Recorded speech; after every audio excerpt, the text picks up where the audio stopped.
முன்னாள் பிரதமர் ராஜீவ் நினைவு நாளை ஒட்டி புனித ஜார்ஜ் கோட்டையில் முதல்வர் ஜெயலலிதா மற்றும் அமைச்சர்கள் கொடுஞ்செயல் எதிர்ப்பு உறுதியேற்றனர்.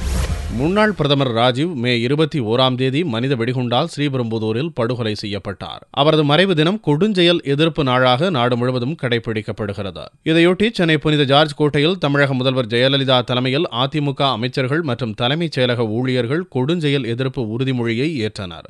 மக்களின் உயிர்களுக்கும் நற்பண்புகளுக்கும் ஊறு விளைவிக்கும் பிரிவினை சக்திகளை எதிர்த்து போராடுவோம் என்றும் உறுதிமொழி ஏற்கப்பட்டது. அகிம்சை, சகிப்புத்தன்மை ஆகிய நம் நாட்டின் மரபுகளில் தளராத நம்பிக்கையுடைய இந்திய மக்களாகிய நாம் எவ்வகையான கொடுஞ்செயல்களையும்